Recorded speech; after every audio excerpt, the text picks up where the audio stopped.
की सरजमीन पर पहलगाम पर जिन जालिमों ने, आतंकवादियों ने हमला किया, आज मुल्क के कोने कोने में लोग इस्लाम और मुसलमानों के खिलाफ राय दे रहे हैं। याद रखिएगा, जहां इस्लाम है वहां आतंकवाद नहीं, जहां आतंकवाद है वहां इस्लाम नहीं। मेरा इस्लाम मारने की नहीं, जिंदगी की इजाजत देता। अल्लाह का कुरान कहता है, मिन अजल ज़ालिका कतबना अला बनी इस्राईल अन्नहु मन क़तल नफ्सन बिग़ैरि नफ्सिन फ़कअन्नमा क़तल अन्नास जमीआ व मन अहयाहा फ़कअन्नमा अहया अन्नास जमीआ। इस्लाम का मिजाज ये है, किसी इंसान को, एक इंसान को जिसने नाहक कत्ल किया, गोया कि उसने पूरी इंसानियत को कत्ल कर दिया। इस्लाम है हमारा। लोग आज तरह तरह की बातें कर रहे हैं। याद रखिएगा, हम लखीमपुर के मुसलमान उस हादसे पर पुरजोर मजम्मत करते हैं, इन जालिमों की, इन आतंकवादियों की। याद रखिएगा, जय श्री राम का नारा लगवाने के बाद मारने वाला भी आतंकवादी है, और अल्लाहु अकबर कहकर किसी नाहक इंसान को मारने वाला भी आतंकवादी है। ये दोनों आतंकवादी हैं, और आतंकवादी का कोई धर्म और मजहब नहीं होता है। मेरे नबी ने हमें किसी पर जुल्म करना नहीं सिखाया। मेरे नबी का अंदाज ये है, फतेह मक्का के मौके पर मेरे नबी ने कहा, ऐ जालिमों जाओ, मैंने आज तुम सबको माफ कर दिया। कौन थे सामने जिन्होंने मेरे नबी के रास्ते में कांटे बिछाए? कौन थे सामने जिन्होंने मेरे नबी को गाली दी? कौन थे सामने जिन्होंने हिजरत करने पर मजबूर किया? कौन थे सामने जिन्होंने रसूलुल्लाह के सहाबा को मारा? कौन थे सामने जिन्होंने बिलाल के सीने पे पत्थर रखे? कौन थे सामने जिन्होंने रसूलुल्लाह के सहाबा को कितना तड़पाया? मगर आज रसूलुल्लाह के पास पावर आया तो मेरे नबी ने फरमाया, तुमने जुल्म किया, वो तुम्हारा किरदार था, मैं माफ कर रहा हूं, ये मोहम्मद का किरदार। मैं कहता हूं, दावत देता हूं उन लोगों को जो आज इस्लाम के खिलाफ अपनी जबान खोल रहे हैं। याद रखिएगा, कोई भी हो, आतंकवादी आतंकवादी है, उसका कोई धर्म और मजहब नहीं होता है। हिंदुस्तान की सरजमीन पर पहलगाम के इलाके में, कश्मीर में जो हुआ, हिंदुस्तान के मुसलमानों ने उसकी हिमायत नहीं की है। सोशल मीडिया पर देख लीजिए, एहतिजाज करने वालों में सबसे आगे आपको हिंदुस्तान के मुसलमान नजर आएंगे, जो हुकूमत हिंद से मुतालबा कर रहे हैं कि इन आतंकवादियों को गिरफ्तार कीजिए और ऐसी सजा दीजिए इतनी दर्दनाक कि किसी की इतनी हिम्मत और जुर्रत न हो कि दोबारा हमारे मुल्क में फसाद करे। आप क्या समझ रहे हैं? ये जो मजहब पूछा गया, हिंदू है या मुसलमान, हम बहुत अच्छे से जानते हैं ये साजिश हिंदुस्तान में टुकड़े करने की, कि नफरत और फैले, हिंदू मुसलमान और कराया जाए। मगर बात सिर्फ इतनी है, न इधर उधर की तू बात कर, ये बता कि काफिला क्यों लुटा। न इधर उधर की तू बात कर, ये बता कि काफिला क्यों लुटा। हमें रहजनों से गरज है क्या, तेरी रहबरी का सवाल। सबसे बड़ी बात तो ये है, इंतजामिया जवाब दे, हिफाजत जिनकी जिम्मेदारी है वो जवाब दें कि ये हादसा हुआ कैसे। हम कभी किसी आतंकवादी की हिमायत नहीं करते। हमारे मजहब इस्लाम के अंदर दूर दूर तक कहीं किसी के साथ ऐसी ज्यादती का हमारे मजहब ने ना हुक्म दिया है, और न ही कभी हम किसी भी अंदाज में ऐसों की हिमायत करते। हजरत उमर फारूक आजम का दौर है, रात के अंधेरे में फारूक आजम जाते हैं गश्त करने के लिए। तवज्जो है आपकी? सबकी तवज्जो है? फारूक आजम जाते हैं गश्त करने के लिए। एक दरवाजे से आवाज आ रही थी, मेरी माँ और बहनें गौर से सुने, एक दरवाजे से आवाज आ रही थी। एक बूढ़ी औरत ने अपनी बेटी से कहा, बेटी दूध में पानी मिला दे। सुना है आपने, कई बार सुना। मैसेज क्या है इसमें? बेटी दूध में पानी मिला। गौर कीजिए, हम रिश्ता कैसा देख रहे हैं, उमर ने रिश्ता कैसा देखा था। बेटी दूध में पानी मिला दे। हजरत उमर फारूक आजम की कानों में आवाज आ रही है, सुन रहे हैं गौर से। बेटी ने कहा नहीं, मैं नहीं मिलाऊंगी। का बेटी मिला दे, दरवाजा बंद है, रात का अंधेरा है, उमर को नहीं खबर लगेगी, उमर नहीं देख रहे हैं।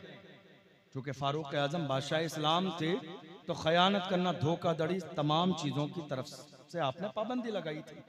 का उमर नहीं देख रहा है। बेटी ने कहा मेरे वालिद उमर देखे न देखे, मेरा परवरदिगार तो देख रहा है। वल्लाहु यालमु मा तुसिर्रून व मा तुअलिनून, तुम जो जाहिर करते हो मेरा रब वो भी जानता है, जो छुपाते हो मेरा रब वो भी जानता है। ऐ मेरी कौम के जवान, और रात के अंधेरे में मोबाइल फोन का गलत इस्तेमाल करने वालों, ये ना सोचो कि तुम्हारे माँ बाप नहीं देख रहे हैं, तुम्हारे रूम का दरवाजा बंद है। डरो उस परवरदिगार से जिसके लिए न रात है न दिन है, न अंधेरा है न उजाला है, जो हर हाल में देखता है। उस बेटी ने कहा ऐ मेरी माँ, उमर देखे ना देखे, मेरा रब देखने वाला है।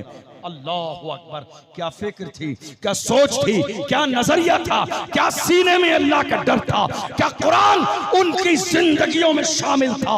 हजरत उमर फारूक आजम ने दरवाजे पर निशान लगाया, चले गए वापस।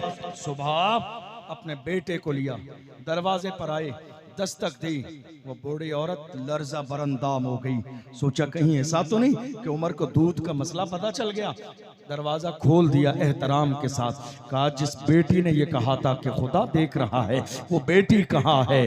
बेटी आई पर्दे के साथ सामने। कहा बेटी देख ले, मेरे ये बेटे खड़े हुए हैं, तुझे इनमें से जो बेटा पसंद हो मैं तुझे अपने घर की बहू बनाना चाहता हूं। गौर कीजिए, गौर कीजिए, क्या थे मुसलमानों के तेवर। फारूक आजम ने यह लिहाज नहीं किया गरीब है, मोहताज है, परेशान है, दूध का काम है, यह लिहाज नहीं किया। फारूक आजम ने लिहाज किया मेरे घर को ऐसी बहू मिले जिसके सीने में अल्लाह का डर मौजूद, जिसके सीने में अल्लाह का खौफ मौजूद। ये हाल था हमारा, ये दौर था हमारा, ये रिश्ते का इंतखाब था हमारा। मेरे अजीजों, चेहरा मत देखा करो, दिल देखा करो। पैसे और दौलत नहीं, किरदार देखा करो। बल्कि हमने देखा, हमारे बहुत सारे बुजुर्ग ये नसीहत करते थे कि जब रिश्ता देखने जाओ तो लड़की से पहले उसकी माँ को देखो, क्योंकि जब माएँ बाहया किरदार वाली और संजीदा होती हैं तो माँ का असर लड़की पे होता है। और आपको एक बात और बताऊं, आज हमारे समाज में आपको हैरत होगी, तलाक का गिराफ बहुत बड़ा हुआ है, बहुत तलाक हो रही है। आपको मालूम है, सर्वे के मुताबिक तलाक की जिम्मेदार लड़की की माँ है। कौन? मौजूदा दौर में तलाक़ें हो रही है ना, दारुल इफ्ता में जाए मुफ्ती साहब के पास, मुफ्ती साहब दोनों फैमिलियों को बिठाकर जब पूरी डिटेल लेते हैं, भाई वजह क्या है दूर होने की, तलाक लेने की, सारी बातें निकल के सामने आती हैं। जिम्मेदार निकलती है तलाक में लड़की की माँ। वो कैसे? लड़की की माँ बेटी को घर से रुखसत करने के बाद भी ये चाहती है कि लड़की के घर में मेरी ही हुकूमत चले। शादी के बाद भी यही वजह है कि आज हालात तबाहो बर्बाद होते चले जा रहे हैं। मेरे अजीजों, जब अपनी बेटियों को रुखसत किया करो तो सीने से लगा के कहा करो, बेटी अब तेरा असल घर वही है जो तेरे शौहर का घर है। अब जिंदगियों में दखल अंदाजी मत करो, इंटरफेयर मत करो। हमने ये देखा, कई लड़कियां ना समझ जरा सी बात पर लड़ाई करके मायके आ गई। दामाद आया 10 बार बुलाने। बापों को तो ये बात अक्सर नहीं मालूम होती क्या चल रहा है। ये सारा डील घरों की औरतें करती हैं हमारे यहाँ। 10 बार दामाद बुलाने आया, माँ ने भेजा नहीं। कहा नहीं बेटी अभी जाना नहीं है, जरा इसको और हमारे दरवाजे पे नाक रगड़ने दे। जब और जलील होगा तब इसकी औकात समझ में आएगी। 10-15 बार बुलाने आया, उसके बाद उसने कसम खा ली अब जिंदा रहूंगा तो इसके दरवाजे पे नहीं जाऊंगा। जब साल भर बुलाने नहीं आया, अब इस माँ को तलाश है कोई बाबा मिल जाए दुआ तावीज कराने वाला कि दामाद दरवाजे पर आ जाए। बात समझ आ रही है? ये हाल हमारे घरों का हो गया नहीं मेरे अजीजों, मेरे नबी की बेटी, अल्लाह अकबर, हाल क्या है आज। अगर हमारी बेटियां ससुराल में काम नहीं करती है तो क्या कहा जाता? नहीं साहब, बड़े बाप की बेटी है काम नहीं करेगी, बड़े बाप की बेटी है काम नहीं करेगी। मैं कहता हूं बेवकूफ इंसान, तूने बड़ा बाप देखा ही नहीं। इस कायनात में सबसे बड़ा बाप अगर कोई है तो खातून जन्नत का बाप है। फातिमा के बाप से बड़ा बाप न किसी का हुआ है न कयामत तक हो सकता। आवाज बढ़ाइए इसकी। इतना बड़ा बाप न किसी का हुआ है न कयामत तक हो सकता है। मगर एक मौके पर खातून जन्नत भी आई, हाथों में छाले पड़ गए। हमारे उलमा जानते हैं, हुजूर से आके कहा अब्बा मेरे हाथों में छाले पड़ गए काम करते हुए। कौन? कौन? रसूल की बेटी, जिनकी शान ये है जब आती हैं तो मेरे नबी इस्तकबाल में खड़े हो जाते हैं, पेशानी चूमते हैं, हाथ चूमते हैं, अपनी जगह पे बिठाते हैं और मकाम बताते हैं तो फरमाते हैं फातिमा तो बिदअतु मिन्नी, फातिमा मेरे जिगर का टुकड़ा है। इतनी शान वाली फातिमा, लेकिन जब शादी के बाद काम करते करते हाथों में छाले पड़ गए, रसूलुल्लाह की बारगाह में आई, कहा या रसूलल्लाह खादिमाएं आई हैं माले गनीमत में, आप सबको दे रही हैं, एक मुझे भी दे दे। मेरे नबी ने अता नहीं फरमाई। गौर कीजिए, हुजूर ने खादिमा अपनी बेटी को नहीं दी, का बेटी मैं दे दूंगा तो लोग इसे दलील बना लेंगे, हर बाप के लिए बेटी के साथ खादिमा भेजना मुश्किल हो जाएगा। ऐ मेरी बेटी तो रसूल की बेटी है, सब्र कर। याद रखिए क्या है ये ओरिजिनल इस्लाम है। क्या है ये इस्लाम हमारी जिंदगी में? क्या ये इस्लाम हमारे घरों में है? नहीं, इस्लाम हमारी जबानों पर रह गया, इस्लाम हमारी जिंदगियों में शामिल नहीं है। हमारी जिंदगियों में अगर इस्लाम शामिल होता तो आज मुल्क में यह नौबत नहीं आ जाती कि एक तरफ मेरे नबी की शान में गुस्ताखी हो और मेरी कौम के जवान शराब के ठेके पे बैठकर रात के अंधेरे में अय्याशी करते रहे। ऐ मेरी कौम के जवानों, ताज शरिया ने फरमाया जिंदगी ये नहीं है किसी के लिए, जिंदगी है नबी की, नबी के लिए ना समझ मरते हैं, जिंदगी के लिए जीना मरना है सब कुछ नबी के लिए। ये दौर था किसी जमाने में हुजूर के गुलामों का। या रसूल अल्लाह हर जफा हर सितम गवारा है, इतना कह दे कि तू हमारा है। हुजूर के आशिक कैसे थे? मारा जाता था, घसीटा जाता था, परेशान किया जाता था, सारी परेशानी बर्दाश्त करने के बाद कहते थे या रसूल अल्लाह हर जफा हर सितम गवारा है, इतना कह दे कि तू हमारा है। अल्लाह अकबर, सारी दुनिया की निगाहों से गिरा है बेदम, तब कहीं जाके तेरे दिल में जगह पाई। आशिक तो बने हुजूर के, हुजूर के सच्चे गुलाम तो बने। जिस दिन हुजूर के सच्चे गुलाम बन जाएंगे, यकीन जानिए हालात हमारे किसी जमाने में इतने बुरे नहीं थे जितने बुरे हालात आज के जमाने में। हमारे घरों का हाल इस्लामी नहीं है, हमारी अपनी जिंदगी इस्लामी नहीं है। हमारे जवान कहाँ हैं? एक छोटी सी आखिरी बात बताऊं, 3 बजने लगे। आज हो क्या रहा है मालूम है आपको? आज हो ये रहा है, शादी आती है हमारे मोहल्ले में,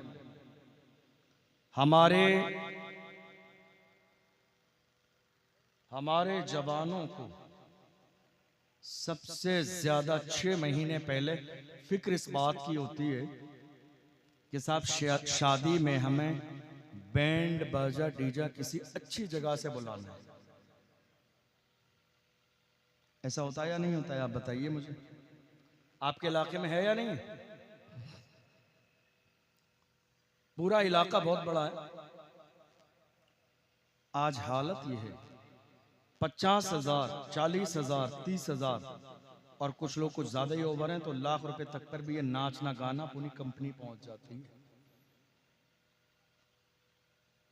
मस्जिद के दीवार से लगा हुआ घर है, मस्जिद में इशा की अजान हो रही है और जनाब के दरवाजे पर डीजे बज रहे हैं। ये उलमा बैठे, पूछिए इनसे, ये शादी के सीजन में ये रोज देखते हैं, बुराई भी इनकी की जाती है, इन उलमा को गाली भी दी जाती है रोकने पर। कितने इमामों की इमामत चली जाती है, कितनों के साथ लोग बुराई करने वाले दुश्मन बन जाते हैं सिर्फ उस बुनियाद पर कि शादी अब इमाम साहब के तरीके पे होगी। अब ये बताएंगे हमें शादी कैसी करनी है। मेरी कौम के जवानों, ये मैसेज लेकर जाओ, अल्लाह का शुक्र अदा करो कि तुम्हें बताने वाला कोई है कि क्या सही है क्या गलत है। वरना जिन इलाकों में मस्जिदें नहीं हैं वहां के लोग ऐसी जिंदगी गुजार रहे हैं कि देख के शक में पड़ जाते हैं कि ये मुसलमान भी है या नहीं है। अल्लाह का शुक्र अदा करो तुम ऐसे इलाकों में रहते हो जहां 5 वक्त तुम्हारे कानों में अल्लाह अकबर की आवाज आती है, जहां उलमा हैं, जहां हाफिज हैं, जहां कारी हैं, जहां दीनदार हैं। हमारे जवान क्या कर रहे हैं, 50,000 का 6 महीने पहले डांस पार्टी का सिस्टम बुक कर दिया और निकाह की महफिल में इमाम साहब नजराना क्या लगता है? इमाम साहब ने कहा 2100 रुपए। 2100 रुपए है? 2100 रुपए, बड़ी अजीब सी बात है। इस पूरी 4 दिन 3 दिन की शादी में आपने कभी गौर किया इसमें शादी कौन सी है? ये जो 4 दिन की आपकी, एक दिन आप रात को जाग रहे हैं, एक दिन आपके ढोल तमाशे हो रहे हैं, एक दिन बारात जा रही है, एक दिन वलीमा हो रहा है, ये जो 4-5 दिन की शादी है, आपने कभी गौर किया इसमें शादी कौन सी चीज है? शादी वही चीज है जिसमें इमाम साहब आकर कलमा पढ़ाते हैं, इजाब कबूल कराते हैं, बस यही शादी है। बाकी ये जितने काम है ये सब रस्म व रिवाज है। ओरिजिनल शादी निकाह है, निकाह, जिसको आपने इतना गैर अहमियत वाला समझ लिया कि आज देख लीजिए स्टेज का हाल ये कि दूल्हा के तमाम साथी जूते पहने बैठे होते हैं, कोई वजू करने वाला नहीं, सबके मुंह में गुटके भरे हुए। इमाम साहब मौजूद हैं, निकाह खत्म नहीं हुआ कि पटाखे चलना शुरू हो गए, आतिशबाजी। इतनी भी हया नहीं मेरी कौम को कि कम से कम मस्जिद का इमाम उठ के चला जाए तब जाके माहौल ख़राब करें। हम ये नहीं कहते हैं खुशी मनाना मिलना ये ज़रूरी नहीं है, उलमा खुद इन सारी चीज़ों का लिहाज करते हैं, वो खुद ही निकाह पढ़ा के चले जाते हैं कि भाई शादी का दिन है दोस्तों से मिल ले, लेकिन हालात बस से बदतर होते चले जा रहे हैं। एक मुसलमान की जिम्मेदारी ये नहीं है जो तेवर आज हमारे ज़माने, आपको मालूम है जब हमारे उलमा ढोल बाजे और डीजे के लिए मना करते हैं तो हमारी कौम के जवान कहते हैं ये मेरे बाजू की कमाई है, मैंने साल भर मेहनत करके पैसे कमाए हैं, मेरे पैसे हैं, मैं जिस चीज में उड़ाऊं। मैं कहता हूं नादान इंसान, तू कहता है तेरे बाजू की कमाई है, जाके हॉस्पिटल का चक्कर लगा तुझे पता चल जाएगा। तुझसे बेहतर बॉडी बिल्डर जवान आज बिस्तरे मौत पर पड़े हुए हैं, इसी हाथ पर इसी बाजू पर लकवे का असर हो गया, इस पैर पर लकवे का असर हो गया, जबान पर लकवे का असर हो गया। तू कहता बाजू की कमाई है, जिस बाजू पर इतराता है। कितने बाजू वाले आज हॉस्पिटल में पड़े हुए हैं। खुदा ने दिखा दिया बादशाही सिर्फ हमारी है, पावर सिर्फ हमारा है, आगाह अपनी मौत से कोई बशर नहीं, सामान 100 बरस का है पल की खबर नहीं। इतराइए नहीं, आपने बाजू की कमाई से ये दौलत कमाई है, नहीं नहीं, पैसे बाजू की कमाई से नहीं आते हैं। कमाई के लिए 2 चीजें हैं, एक बंदे की मेहनत, दूसरे खुदा की रहमत। जब तक खुदा की रहमत ना हो बंदे की मेहनत किसी काम नहीं आती है। घबराइए नहीं, अपने सीने में रसूलुल्लाह का इश्क पैदा कीजिए। ये सिर्फ इश्क की कमी है जो आज आपके हालात इतने बद से बदतर होते चले जा रहे हैं। जिस दिन इश्क आपके अंदर था ना, हालात ये नहीं थे। हमारे उलमा मना करते हैं ना, कुछ लोग कहते हैं अरे हजरत इतनी जल्दी कैसे छूट जाएगी।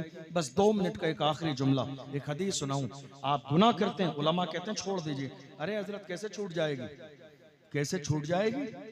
अगर आप सच्चे मुसलमान हैं तो 1 दिन की नहीं 50 साल की आदत भी छूटे। शराब की हुर्मत नाजिल नहीं हुई, रसूलुल्लाह ने जिस दिन ऐलान फरमाया अल्लाह ने शराब को हराम करार दिया। हजरत उमर फारूक आजम फरमाते हैं मैं आ रहा था, मैंने देखा मदीने की गलियों में शराब ऐसे बह रही थी, ऐसा लगता था कि बाढ़ आ गई है। जब मैंने जाके पता किया तो पता चला कि रसूलुल्लाह सल्लल्लाहु अलैहि वसल्लम ने आज हुक्म इलाही सुना दिया है कि अल्लाह ने शराब को हराम करार दिया है। जो पीने वाले थे 20 साल 50 साल के, उन्होंने इसलिए छोड़ दी कि अल्लाह ने मना कर दिया। हम गलत काम कर रहे हैं, कहते हैं नहीं साहब सब कर रहे हैं, हम अकेले थोड़ी कर रहे हैं। हमारे पास बहाना क्या है, अरे फलां ने किया, फलां ने किया, फलां ने किया, हम अकेले थोड़ी कर रहे हैं। फलां अपनी कब्र में जाएगा, वो आप अपनी कब्र में जाएंगे। आप अपनी आखिरत के बारे में सोचिए। बहैसियत मुसलमान आपकी जिम्मेदारी क्या है? एक आखिरी जुमला सुन के मैसेज लेकर जाइए। मुसलमान कैसे होते हैं? हुजूर के ज़माने में इस्लाम का इब्तिदाई दौर है। एक साहब आए, रसूलुल्लाह की महफिल में आके बैठ गए, साहबा भी हैं, हाथ में सोने की अंगूठी पहन कर आए। काहे की? सब बोलिए, सोने की। इस्लाम में मर्द के लिए सोना पहनना जायज नहीं है। चांदी की अंगूठी एक पहन सकता है, एक 4.5 माशे से कम की, एक नगवाली। आए हुजूर की बारगाह में बैठ गए, हुजूर की नजर पड़ी, अल्लाह के रसूल सल्लल्लाहु अलैहि वसल्लम ने नाराजगी का इजहार फरमाया, अंगूठी उतार कर फेंक दी। उसके बाद महफिल मुकम्मल हुई, हुजूर चले गए। जब हुजूर गए, सहाबा भी जाने लगे। जिस साहब की अंगूठी उतार कर हुजूर ने फेंकी थी वो भी जाने लगे। तो सहाबा ने कहा, हुजूर ने अंगूठी उतार कर फेंक दी है, तुम नहीं पहनोगे, उठा कर ले जाओ, कम से कम तुम्हारे घर में काम आ जाएगी। ईमान किसे कहते हैं? उस आशिक ने कहा था, अल्लाह की इज्जत की कसम जिसके कब्ज़े कुदरत में मेरी जान है, जो चीज़ रसूलुल्लाह को पसंद नहीं, जो चीज़ मेरे आका को पसंद नहीं, जो चीज़ मुस्तफ़ा जान रहमत को पसंद नहीं, उसको उठाना तो बड़ी बात है, उसकी तरफ देखना भी मेरी मोहब्बत को गवारा नहीं। उठाना तो बड़ी बात है, उठाना तो बड़ी बात है, जो चीज़ मेरे नबी को पसंद नहीं उसको ले जाना और उसकी तरफ देखना मेरी मोहब्बत को गवारा नहीं है। मेरी कौम के जवानों, आज सबसे बड़ी जिम्मेदारी तुम्हारे कांधों पर है कि तुम जिस समाज में, जिस इलाके में रहते हो, उस इलाके का माहौल कैसा तैयार करते हो। आज भी अगर मोहम्मद अरबी के सच्चे गुलाम बन जाओगे, याद रखना, जो लोग अल्लाह और उसके रसूल के मुताबिक जिंदगी गुजारते हैं, वो मरने के बाद भी लोगों के दिलों में जिंदा रहते हैं। आज अगर इस जंगल में हजरत मस्तान बाबा अलैहिर्रहमा के उर्स में आए हो, क्या बात है। अल्लाह का कुरान कहता है, जो लोग ईमान लाते हैं और नेक अमल करते हैं, अल्लाह उनकी मोहब्बत लोगों के दिलों में डाल देता है। ये मोहब्बत ही तो है जो रात के 3 बजे तक सब अपना कारोबार और आराम छोड़ के बैठे हैं। जमाले यार पर पर्दा पड़ा है, गम नहीं इसका, ख्याले यार आने पर नजारा हो ही जाता है। जहां अल्लाह वाले रहते हैं अपने मज़ारों में, वो जंगल हो या सहरा हो, उजाला हो ही जाता। अल्लाह के रसूल के हुक्म के मुताबिक जिंदगी गुजारेंगे तो यकीन रखिएगा दुनिया में भी इज्जत की जिंदगी गुजारेंगे और मरने के बाद भी अल्लाह आपको अजीम शान जिंदगी देगा। इसलिए ये नियत लेकर जाइए जवानों, ये पैगाम लेकर जाइए और ये नियत करके जाइए, आज से हमारी मस्जिदें खाली नहीं होंगी। आपको मालूम है, थोड़े दिन पहले जब अजान बंद करने की बात आई थी कि अजान बंद कर दी जाएगी, पूछा गया साहब अजान से आपको क्या दिक्कत है? बड़ी माजरत के साथ कुछ लोगों ने कहा था, अजान क्यों देते हैं आप, अजान क्यों देते हैं आप 5 वक्त? जवाब दिया गया, अजान एक ऐलान है। किसके लिए ऐलान है? अजान ऐलान है लोगों के लिए कि लोग नमाज पढ़ने आए। कहा आते हैं फिर? कहा नहीं। तो कहा जब आते ही नहीं है 5 वक्त और आप आज नहीं दे रहे हो, हमेशा से दे रहे हो, तो जब ऐलान सुन के लोग आते ही नहीं है तो अजान क्यों दी जा रही? उस वक्त हमारे लोगों के पास जवाब नहीं था। अजान क्यों दी जाती है? अगर अजान 2 मिनट मस्जिद में लेट हो जाए ना, पूरा मोहल्ला इमाम साहब से और मुअज्जिन साहब से लड़ेगा कि साहब 2 मिनट अजान कैसे लेट दे दिया आपने। ऐसा है या नहीं है?